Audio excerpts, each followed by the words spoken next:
What's up everyone, welcome back to the Bolt Here Spring. Merry Christmas and happy winter holidays guys. Hope you're having a great time with your friends and family. For those who are new to the channel, my name is Ivan and I make videos of watches just like this one. So what I have for you today is a Thailand only limited edition release of what's known as the SEIKO MM200 or SEIKO Baby Marinemaster. This green beauty is the 12th member of the Zimbe collection, which is dedicated to the protection and preservation of the Zimbe sharks. The model reference is SPB109J1, and while not perfect, it's one of the best recent SEIKO releases in my opinion.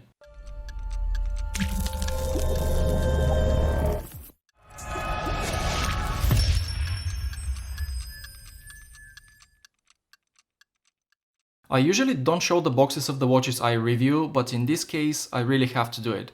As you can see, I have not one but two boxes in front of me.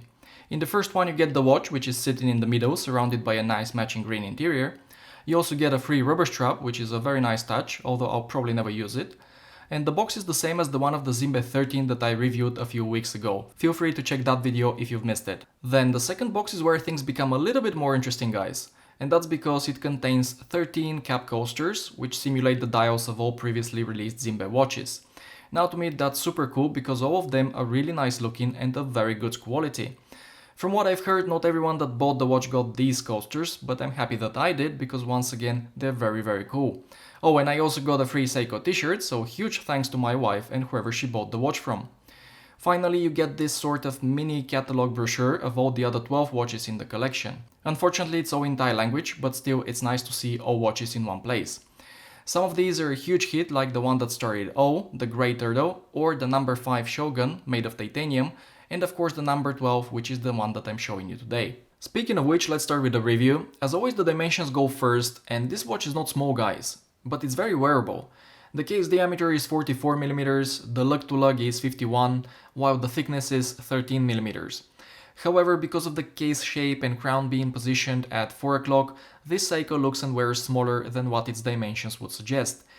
And here comes the mandatory wrist row. As you can see on my 17cm or 6.7 inch wrist, it looks pretty awesome. I love the wrist presence, and on the supplied bracelet it wears very comfortably, but you definitely feel the weight, which comes at 167 grams. Not an issue for me, as that's exactly how I like my watches, a bit bigger and a bit heavier. And before we continue with the review, I would like to ask you a question. Did you get any watches or watch-related presents for Christmas? Feel free to brag about them in the comments below. I got this grey Casio G-Shock GA2110, bought it myself and love it. It's very light, very comfortable, and it's the same color as the fur of my cat. Back to the Zimbe 12, let's talk about the build quality and the finishing. Fellas, this watch is a tank. The case is especially well built, the screw down crown and case back guarantee you a water resistance of 200 meters, and just like most SEIKO divers, it's ISO certified. The coin edge bezel looks fantastic, although its action is a bit mediocre, but more on that later. Then the green bezel insert is not ceramic but lacquered aluminium, which looks gorgeous with its gold accents. Another thing that I really enjoy seeing here are the drilled lugs, which make changing straps extremely easy and stress-free. The finishing of the watch is also very nice, it's high polished with the exception of the lugs, which are brushed. I want to point out here that these big bold polished bevels are one of the reasons why this watch looks smaller than it really is. Plus they look fantastic. Then on the bracelet we see the finishing being done the other way around. It's mostly brushed with polished accents. By the way, the bracelet is rather nice. Solid links, solid end links, the clasp is not the best, but it's milled out for the most part. It looks good, and there are 4 micro adjustment points. It even has a diver's extension, which is made of pressed metal. The only downside about the bracelet is that it's put together with pins and colors, which sometimes can be tricky to deal with, especially when you lose the color. Overall, it's a decent bracelet, and attention guys, I don't feel the need to replace it with one from Strapcode, so that speaks volumes. Then both the bracelet and the watch itself are coated with SEIKO's Dia Shield, which is a thin transparent layer that supposedly makes the watch more scratch resistant. But this is my first watch with this sort of coating, and I haven't really worn it that much, so I can't say how effective it is. If any of you guys own a Dia Shield coated SEIKO, share your opinion about it in the comments below, I would really appreciate it. Now let's talk about the star of the show, which is the dial. I'm telling you straight away guys that it's gorgeous. It's very nice green, which in certain light conditions looks dark, while under a direct source of light it looks very bright, very rich, and it reflects the light in a sunburst manner. It also sits under a piece of flat sapphire crystal, which does have AR on the inside. And there is Cyclops above the date, which is aligned, and it looks good in my opinion. Here it is next to my SARP 017, and as you can see, the green colors are quite different. The green on the Zimbe is definitely richer. Something interesting I didn't know about this watch is that according to SEIKO, the idea behind designing the dial colors comes from the phytoplankton, which is a green plankton that most of the Zimbe shark's diet consists of. Personally speaking, I love the dial and I really like the combination with gold hands and hour markers. These of course are filled with Lumi Bright, and since we're at it, let's check the lume as it's insane. It glows super bright at the beginning, then it starts to fade out obviously, but it definitely lasts throughout the night. And just for fun, let me put my Ocean X next to it, which has Super Luminova C3 applied on the dial and BGW9 on the bezel insert. What do you think, guys? Which one do you think looks better? Next, let's talk about the movement. Inside of this phytoplankton you'll find the well-known 6R15 with its 23 joules and 50 hours of power reserve.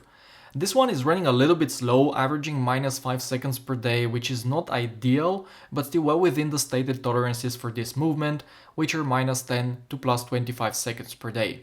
To be honest, I wish it came with the newer 6R35, which I have in my limited edition Alpinist, but the use of 6R15 is definitely not a deal breaker for me, because it's durable, cheap to service, and even cheap to replace completely if you ever need to do so. However, I also agree with those of you guys who think that a watch like this deserves a better movement, especially when you take into consideration the higher price tag. And this brings us to the negatives of this watch. The first one in this particular case is the availability, since only 1200 of these were produced. Needless to say, it's already selling on the grey market for well over the retail price of 44,900 baht, which is equivalent to 1,230 euro. My wife paid only 760 euro for it, but as I said, you can't find it that cheap anymore unless you go to Thailand. However, you can always go for the non-limited edition versions of this model and pay around 1,000 euro, which I believe is a fair price because the watch really looks and feels expensive. My next complaint is the bezel action, because if your hands are not completely dry, it's a bit difficult to turn, but even when they are, the action still doesn't feel right. It's not terrible, it's just typical SEIKO, it feels very mushy and spongy. On the bright side, it's aligned, it looks great, and I really like the coinage design. By the way guys, coinage bezels are my favorite ones when it comes to aesthetics, and I especially like the one on my Tudor Black Bay. Maybe that's why I'm being so critical about SEIKO's bezel action. I'm just too used to my Tudor, which is flawless in that department. Anyway, while not terrible, this one needs to be improved a little bit. That being said, I really think that the positive aspects of the watch outweigh the negatives, and I'm really happy to have it in my collection. Before I close this review, let's have a look at the Zimbe side by side with some other watches. The first being my Oris Aquis, which is a bit more expensive and better finished in my opinion, but the point here is that the SEIKO looks really good next to watches that cost more. As I said before, it definitely looks and feels like a 1,000 euro watch. They're also similar in size, as the Oris is 43.5mm. And here is my Orient Kamasu on a strap called Super J bracelet. It's a really nice cheap diver's watch that I can't recommend enough, but the MM200 is way more refined, it feels more solid and better built, and of course it's better finished. A bit bigger though, as the Orient is 42mm wide. And I have both Orient and Oris reviews on the channel, so have a look if you haven't seen them yet. Alright guys, I think that's the end of today's review. I've tried to cover everything about this beautiful SEIKO, but if I've missed something or you have any questions about it, leave me a comment and I'll get back to you as soon as possible. Overall, I think it's an awesome watch, so I'm keeping it for now. Thank you for staying until the end of this video, give it a thumbs up if you've enjoyed it, subscribe if you haven't, and I'll see you in the next one.